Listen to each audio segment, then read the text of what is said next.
Pasiv gəlir çıxmazı adlı bir konsept eşitmisiniz? Mən bu konseptlə ilk dəfə Azərbaycanlı developer olan Kərim Kərimovun paylaşdığı bir video əsasında tanış olmuşam. O, Kadir Köymən adlı bir Türkiyəli iş adamının, bir biznesmenin videosunu paylaşmışdı. Və həmin videoda eynən belə bir elektron lövhənin qarşısında Kadir Köymən pasiv gəlir çıxmazı ilə bağlı fərqindəlik yaratmağa çalışırdı. Pasiv gəlir çıxmazını izah eləyirdi. Düşünürəm ki, mənim həyatımda maliyyə ilə bağlı verdiyim qərarlarda, həyatımı necə qazanacağımla bağlı, pulu necə qazanacağım, necə xərcləyəcəyimlə bağlı verdiyim qərarlarda ən təsirli videolardan biri elə həmin videodur. Daha sonra Kadir Köymənin digər izlədiyim videoları və onun dinlədiyim digər fikirləridir. Bu video kimlər üçündür və sizə nə vəd edir və ya nə vəd etmir, birinci bundan danışmaq istəyirəm. Video həyatını qurmaq üzrə olan tələbələr üçün. Bundan əlavə iş həyatına təzə başlayan və iş həyatının çətinliyini görən, hər gün işə getmək məcburiyyətində qalan, bəlkə də işini sevməyən biri üçündür. Bu video azadlığı sevənlər üçündür. İstəyəndə dünyanın bir başqa ucuna, İndoneziyaya və ya Havay adalarına səyahət etmək istəyənlər üçündür. Lakin eyni zamanda yanlış anlamağınızı istəmərəm ki, bu videoya baxdıqdan sonra bütün bu dediyim problemlər həll olmuş olacaq. Burada biz bu işin sadəcə fəlsəfəsindən danışırıq. Əgər bu qərarı versəniz və biraz sonra danışacağımız fədakarlıqları etməyə hazır olsanız, uzun müddətdə düşünürəm ki, buna mütləq dəyəcək. Eyni zamanda bu video sizə nə vəd etmir, onu deyim. Bu video sizə qazancınızı artırmağı, qısa müddətdə qazancınızı artırmağı vəd etmir. Necə maaşınızı artırmalısınız, necə daha yaxşı iş tapa bilərsiniz, bunları vəd etmir. Bu video maliyyə savadlılığı ilə bağlıdır və pasiv gəlir çıxmazı konseptini qısaca izah eləyən bir video olacaq. Hazırsınızsa elə isə başlayaq. Birinci belə bir qrafikimiz var. Gördüyünüz bu qrafik mürəkkəb görsənir. Biz bu qrafikin daha sadə versiyasından başlayacağıq və mən sizə bunu sadə formada, orta statistik bir adamın başa düşəcəyi formada izah eləməyə çalışacağam. Birinci qrafikimiz budur. Biz videoda pasiv gəlir çıxmasından danışacağıq, amma ora gəlinə qədər hələ çoxlu yolumuz var. Burada gördüyünüz kimi bir qrafikimiz var. Bu qrafikdə qazanc və zaman oxları təsvir olunub. Buradakı bu kəsişməni isə bir insanın həyatında ondan pul qazanması gözlənilən dövr kimi qiymətləndirə bilərsiniz. Ümid edirəm bu əksəriyyətimiz üçün universiteti bitirdikdən sonra iş həyatına başladığımız dövr olar. Təəssüf ki, bəzi adamlar daha erkən və ya bəzi adamlar daha gec bu nöqtəyə gəlmiş olur. Bu qırmızı ox nəyi təsvir edir? Bu qırmızı ox bizə həyatda yaşamaq üçün minimal qazancı təsvir edir. Gördüyünüz kimi burada bir qazanc var. Bu əslində dövlətin müəyyən elədiyi minimal qazanc kimi başa düşülə bilər.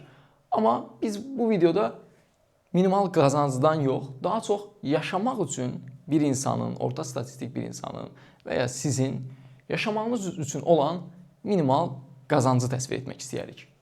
Bu insandan insana dəyişir. Amma hər bir halda bu düz xətlidir. Böyük ölçüdə düz xətlidir. İnsanların şərtlərindən asılı olaraq bu təxminən 200 manatla 500 manat arasında dəyişər.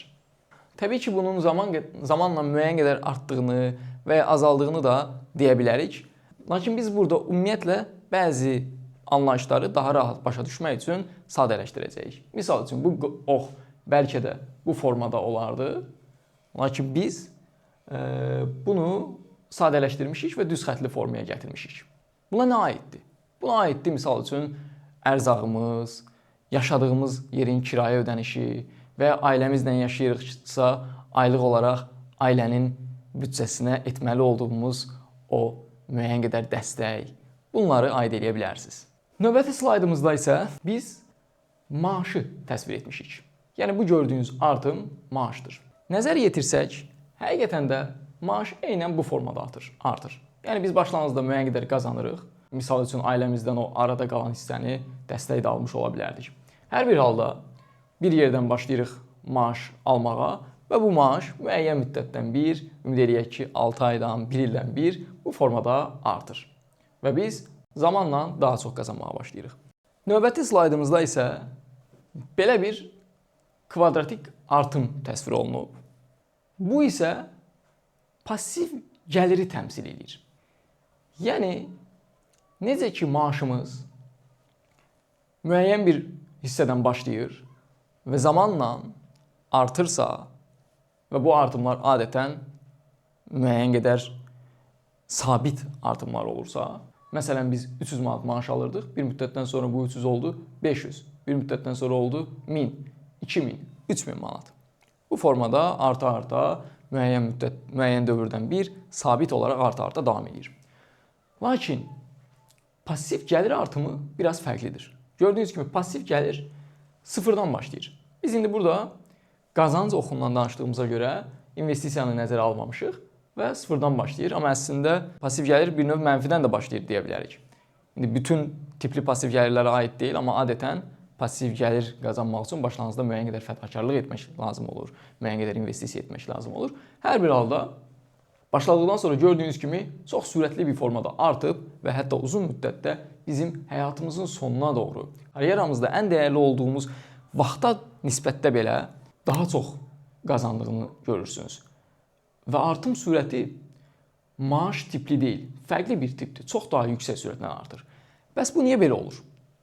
Bu suala da cavab verək. Əslində bizim danışmaq istədiyimiz konseptlərdən biraz uzaqlaşırıq, amma hazır danışmışkən bunu da danışaq. Niyə pasiv gəlir bu formada arta bilir? Pasiv gəlir ona görə bu formada artır ki, pasiv gəlirlər adətən miqyaslana bilən formada olur. Bəs nə deməkdir miqyaslana bilmək? Misal üçün iki fərqli tipli gəlir növü götürək. Biri işləyirik, bir yerdə maaş alırıq. Digəri isə bizim bir meyvə dükanımız var və biz meyvə dükanında meyvə satırıq. Birinci tip işdə biz iş artımı üçün edə biləcəyimiz şey, miqyaslana bilmək üçün, yəni genişlənə bilmək üçün, çoxala bilmək üçün edə biləcəyimiz şey sadəcə daha çox işləyə bilməkdir. Yəni aramızda məsələn bəzilərimiz bunu eləyir. Bir işdə full time işləyir, digər işdə part time işləyir və ya part time olaraq 3 fərqli işdə işləyir və ya bir əsas işi var, əlavə olaraq freelance olaraq işlər götürür və daha çox işləyir. Günün 12 saatı işləyir, bəlkə 14 saatı işləyir. Bununla daha çox qazanır. Amma görürsünüz burada resurs limitlidir. Bir insanın işləyə biləcəyi saat bilinən bir saatdır. Onu artırmaq elə də asan deyil. Amma digər nümunəmiz olan meyvə dükanı nümunəsində bu belə deyil. Bizim bir meyvə dükanımız var. Biz o meyvə dükanını bir müddətdən sonra kiməsə təhvil verə bilərik. Bir növ özümüzü oradan ayıra bilərik və biz gedib ikinci meyvə dükanını aça bilərik. Bir müddətdən sonra üçüncünü, dördüncünü aça bilərik. Və irəlilədiyimiz dövrdə bizim meyvə dükanını açmaqla bağlı təcrübəmiz artdıqca, bizim meyvə sənayesi ilə bağlı təcrübəmiz artdıqca biz daha rahat meyvə dükanları aça bilərik və bunu daha sürətli formada artıra bilərik. Təbii ki, real həyat şərtlərində bu həmişə belə olmur. Amma burada nümunə üzərindən getdiyimizə görə rahatlıqla deyə bilərik ki, meyvə dükanının artması bizim daha çox işləməyimizlə müqayisədə daha limitsizdir. Yəni daha rahatlıqla meyvə dükanı çoxala bilir, lakin bizim iş saatımızsa məhduddur. Və ona görə də gördüyünüz bu əyri bu formadadır. Yəni çox sürətli arta bilir. İndi isə artıq gələ bilərik videomuzun əsas mövzusu olan pasiv gəlir çıxmazına. Nədir pasiv gəlir çıxmazı? Pasiv gəlir çıxmazı baxın bu gördüyünüz hissədir. İnsanlar həmişə öz işini görməyin, pasiv gəlir yaratmağın dəyərini başa düşür. Böyük ölçüdə. Bu bilinən bir şeydir. Pasiv gəlir insanlara elə də yad olmayan bir termindir. Bir çox insan pasiv gəlir mövzusu haqqında minimal biliklərə sahibdir. Öz işini qurmaq lazımdır kimi sözlərlə pasiv gəlir anlayışından xəbərdardılar. Lakin bu gördüyünüz hissə, pasiv gəlir çıxmazı dediyimiz bu hissə insanların pasiv gəlir yaratmağına mane olan hissədir. Çünki həyatda qala bilmək üçün, yaşamaq üçün insanın minimal məbləğə ehtiyacı var. Və o məbləğ bizi gedib pasiv gəlir qurmaqdan saxlayan məbləğdir. O məbləğ olmasa biz yaşaya bilmərik, həyatımızı davam etdirə bilmərik. Nəticə olaraq insanlar məcburi olaraq gedib bir yerlərdə işləməli olurlar. Və bu da öz növbəsində insanların əlindən pasiv gəlir qaynaqları yaratma fürsətini alır. Keçək növbəti slaydımıza və orada vəziyyətin biraz daha çətin olduğunu müşahidə edəcəyik. Gördüyünüz kimi yeni bir ox əlavə olundu. Bu ox ideal həyat standartını müəyyən edir. Misal üçün ictimai nəqliyyat istifadə edirik, maşınımız yoxdur və düşünürük ki, maşın ala bilsəydim, artıq hər şey qaydasına düşmüş olardı. Və bu formada hamımızın həyatla bağlı ideal standartlarımız var. İşin pis tərəfi odur ki, bu ideal standartlar bizim maaşımızdan yuxarı olur. Təbii olaraq bu belə olur. İdeal dediyiniz bir şey əl çatmaz bir şeydir. Gördüyünüz kimi burada təmsil etdiyimiz adam hətta karyerasının nisbətən ortasında artıq maaşı müəyyən qədər artandan sonra belə ideal standartlarından az qazanır. Və bu hissə də yenə eynən pasiv gəlir çıxmazı kimi pis bir hissədir. Bu hissə bizim xoşbəxtliyimizi əlimizdən alan hissədir. Burada maaş artımı olanda biz artıq əvvəlkindən daha çox maaş alırıq. Amma deyirik ki, yaşamaq istədiyimdən pis yaşayıram. Mən bu il heç istirahət etməmişəm. Amma istəyərdim ki, mən də arada bir regionlara gedim, orada dincəlim. Mən də arada bir hikingə gedim, kampingə gedim. Daha sonra nə baş verir? Həyatımızda müəyyən qədər yenə irəliləyirik və bir dənə maaş artımı olur. Baxmayaraq ki, maaşımız artdı, biz ideal həyat standartlarımızı da artırırıq. 2 il əvvəl ayda bir dəfə hiking etməyə razı idiqsa, artıq ayda bir dəfə 5 ulduzlu oteldə dincəlmək istəyirik. Baxmayaraq ki, bir müddətdən sonra bizim maaşımız artır, lakin bizim həyat standartlarımız da maaşımızla bərabər artır. Bu əksər adam üçün belədir. Bunu həyatımda dəfələrlə ayrı-ayrı adamlar tərəfindən müşahidə eləmişəm. Kreditlə 2 otaqlı ev alan ailələrin bir müddətdən sonra 2 otaqlı evi satıb həyət evi aldığını, bir müddətdən sonra bağ evi aldığını və davamlı bu formada işləyərək müxtəlif mülklər aldığını görmüşəm. Və onlara baxdıqda heç də həyatlarından məmnun görsənmirlər. Yenə çox işləyirlər, yenə çox işləməklərin nəticəsində real rifahdan uzaq qalmış olurlar. Nəticə olaraq gördüyünüz kimi bu hissə də yenə çox təhlükəli və neqativ bir hissədir. Bir növ bir tələdir. İndi deyəcəksiniz ki, hə, yaxşı Abdullah, xoş danışırsan, yaxşı deyirsən, biz də problemi görürük. Bəs nə edək? Təklifin nədir? Gəlin təklifimi və ya bu sahədə peşəkar adamlar nəyi təklif edirlər, ondan danışım. Təklif budur. İdeal həyat standartlarımızı nisbətən aşağıya endirmək. Bunu imkanınız çatdığı qədər aşağıya endirə bilərsiniz. Bu ideal həyat standartlarını aşağıya endirmək o qədər möhtəşəm fürsətlər yaradır ki, təsvir edə bilməyim çox çətindir. Baxın, artıq maaş almağa başladığınız ilk günlərdən nəhayət xoşbəxt olmağa başlayırsınız. Digər kateqoriyada olan adamların həyatları boyu çata bilməyəcəyi xoşbəxtliyi siz gənc vaxtlarınızdan maaş almağa yenicə başladığınız günlərdən əldə edirsiniz. Nə deməkdir bəs ideal həyat standartlarını aşağı endirmək? Bir növ ayda bir dəfə regionlarımızın birinə səyahət etməyin də dəyərli olmasını, gözəl olmasını, buna imkanı çatmayan insanların da olduğunu və ümumiyyətlə bu qədər istirahətin bir insanı məmnun edə biləcəyini vurğulamaq istəyirəm. Bu birincisi sizə gözləntinin azalması nəticəsində xoşbəxtlik yaratmış olur. İkincisi isə daha vacib olan bir fürsət qazanmış olursunuz. Bu fürsət nədir bəs? Bu fürsət bu nöqtədən başlayır. Gördüyünüz kimi bu hissədə və ya bu hissədə, bütün bu hissələrdə zamanla əlbəttə artan olmaqla sizin nəhayət pasiv gəlir yaratmağa investisiya edə biləcəyiniz zaman və ya məbləğ formalaşmış olur. Və siz buradan əldə etdiklərinizlə pasiv gəlir kanalları yarada bilərsiniz.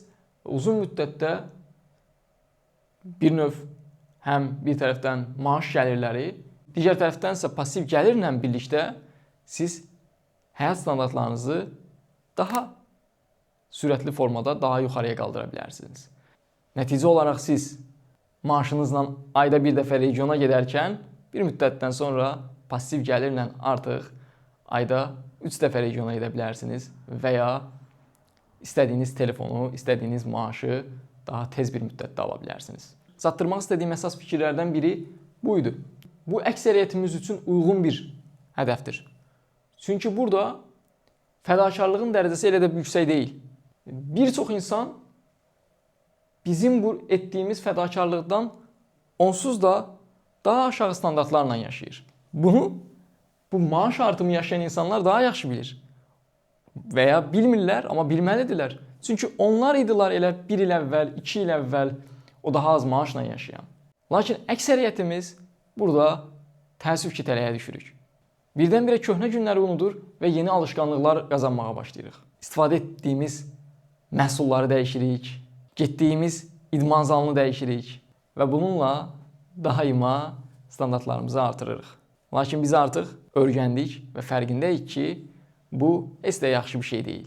Bu formadakı bu rifah artımı yaxşı olar ki, pasiv gəlirdən formalaşsın. Ancaq və ancaq onda siz risk almadan rifahınızı artırmış olacaqsınız və ya daha az risk alaraq rifahınızı artırmış olacaqsınız. İndi qayıdaq pasiv gəlir çıxmazına və oradan da bəzi şeyləri vurğulayım. Çünki əslində bu daha asan bir həll yoludur. Bu çoxumuza tətbiq oluna bilən həll yoludur, amma daha yaxşı həll yolları var.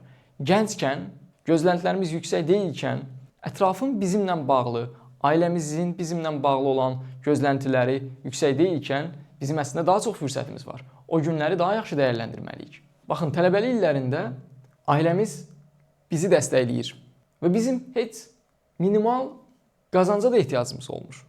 Biz əgər həmin günləri daha dəyərli keçirmiş olsaq, biz pasiv gəliri o günlərdən qurmağa başlayarıq və nəticə olaraq daha tez bir zamanda minimal gəlirə çatıb, sevmədiyimiz işdə işləməyə ehtiyac qalmadan öz həyatımızı qurmuş ola bilərik. Ümid edirəm pasiv gəlir çıxmazının nə olduğunu başa düşdünüz və bu məsələdə artıq daha fərqindəsiniz və bununla bağlı müəyyən qərarlar alacaqsınız və icra edəcəksiniz. Mən bu formada məzmunları yaratmağa davam edəcəm. Bu məzmunları görmək istəyirsinizsə səhifəyə abunə ola bilərsiniz və dostlarınızın da xəbərdar olmağını istəyirsinizsə, əlavə olaraq səhifəyə də dəstək olmaq istəyirsinizsə, dostlarınızla paylaşa bilərsiniz, videonu bəyənə bilərsiniz, rəy yaza bilərsiniz, öz dəstəyinizi göstərə bilərsiniz. İzlədiyinizə görə təşəkkür edirəm.